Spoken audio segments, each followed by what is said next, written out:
You guys remember we also had a situation with the valve spring. The valve spring wasn't installed correctly, and we had some math problems, obviously, because, well, the thing just doesn't have enough spring pressure to make the power this guy's making. So what we did was we are trying the B58 spring kit 5091 GSC spring kit.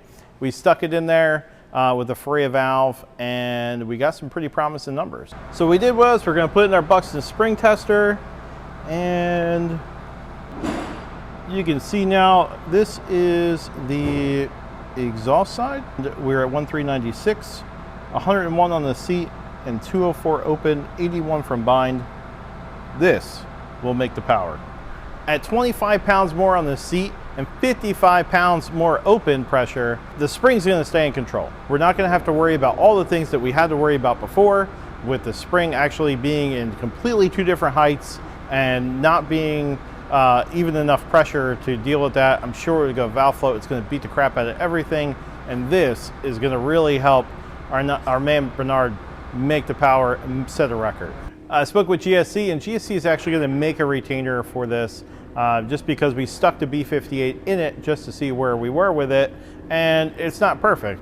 GSC is all about making it perfect, so we're going to have to wait for that. So we went to valve job it, and we realized that there is another problem in this whole equation. Whoever did the head before us sunk the intake valve 30 thousandths.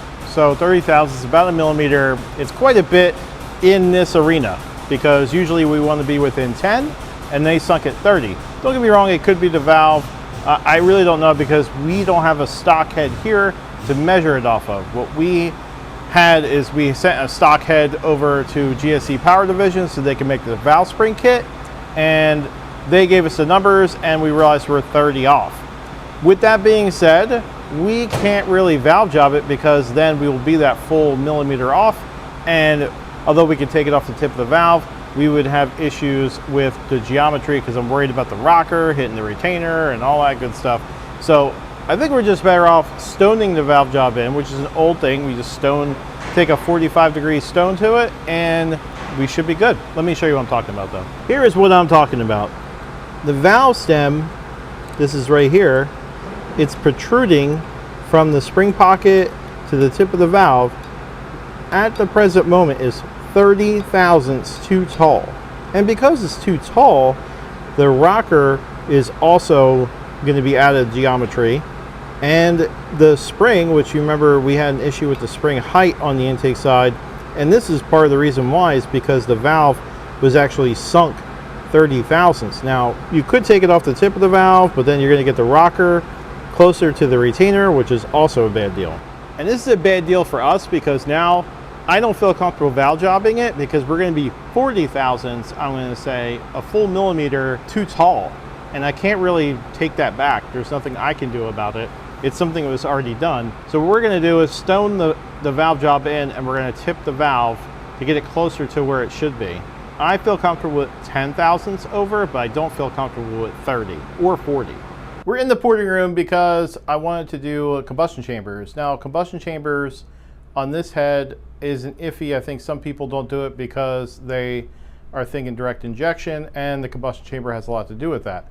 But when we get to this level, we have port injection, and we have DI, so I don't think it's as important.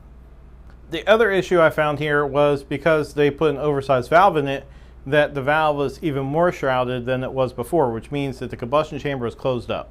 Here's the OEM combustion chamber. As you can see, there's quite a bit of shrouding. What I mean by that is this area here and all around the valve is basically going to kill low lift flow, and this thing doesn't have a lot of lift, so basically you are killing everything that you would have gained. You're going to kill it because of the chamber. Now here's the combustion chamber that I did. I know we're not going over all of it the way I usually do and how I did it, but blend this in right here and blend it in right into the top cut, or to the 45 in this case, to the valve job. Now by putting oversized valve, you're pretty much right against the 45. There's no top cut or anything. So now we are right here. That is the edge of the seat. And now the combustion chamber is at least blended into it, and it should flow a lot better. And you can add timing, which will bring the EGTs down. there's all pluses here. I still have more work to do. I have to finish all the combustion chambers, and I left one open so that way we can CC it. CCing, we're going to be checking the combustion chamber volume and see how much I actually took out. CCing is a very important part of this because we need to know how much we took out of the combustion chamber. And the only way to do that is to fill this with a fluid. We use water, some people use alcohol because they want to see what gasoline, whatever, but we use water, we plug it all up, and then we fill it up. We fill up the combustion chamber and see how much it holds. So this was actually already done, and we're catching on the backside. What happens here is the beaker goes inside here, and you fill it up with fluid, and you see what the volume is by the numbers up here. So this would be the millimeters or cc's, and you would be able to see the volume of the combustion chamber. And it turns out that I took out 1 cc of volume out of the combustion chamber. Now if we mill this head 5 thousandths, I believe that we'll get our cc back, and it'll be all back to normal, and you don't lose any compression.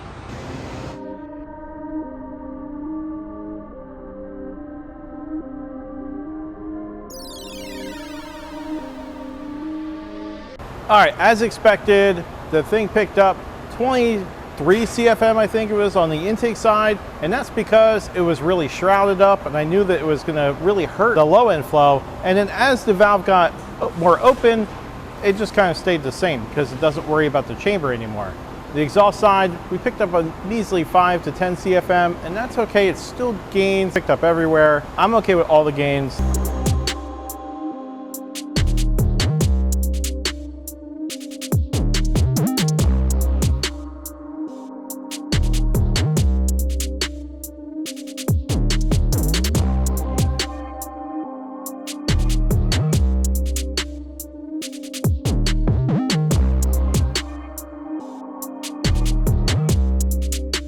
Now the head's all cleaned and ready for assembly, we are going to reuse his Forea 0.5 millimeter over valves, and we're going to use GSC's brand new S58 Beehive spring kit. Now this is the same spring kit that's already tried and true in the A90 Supra, and we just had to make some retainers, or GSC had to make some retainers to make it fit the S58 perfectly. And this way we can actually run more lift. So if you use the B58 spring kit in your S58, the spring height is actually not correct. You have to correct it in order to run a bigger cam. So for all you guys just grabbing somebody else's B58 stuff, you need to pay attention to measurements. And that's not what happened before. So if we go back and we look at what they did, they took a B58 kit, they tried to put it in the S58, and it just wasn't right. So now we're going to check the spring in our Buxton spring tester.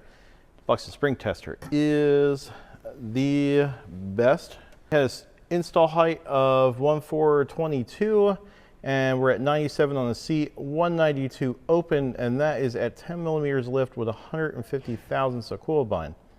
The situation here is that, as we know, that this was actually a sunk valve, and we measured it before. It was 30,000 sunk. I think we're at like 35. So I'm going to put it in at, I'm going to put a 30,000 shim underneath the spring and see where that gets me. 30 thousandths of shim underneath of it, and we're at 1.392. Come check it out. So we got 1.392, and I'm going to press the magic button.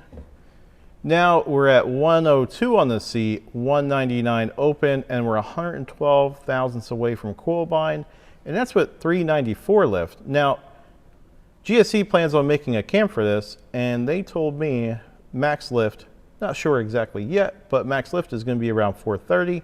So we just want to make sure that we're good for that. So now we're at 103 on the seat, 210 open, and we're 75 thousandths away from coil bind. This is a lot better than when this thing came in. We're ready for jam. This is what the shim looks like. It's just a little piece of steel. But these things are 30 thousandths. I think they're from the GTR. Nissan GTR VR38 shims.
All right guys, you bought a head and you want to see if it seals.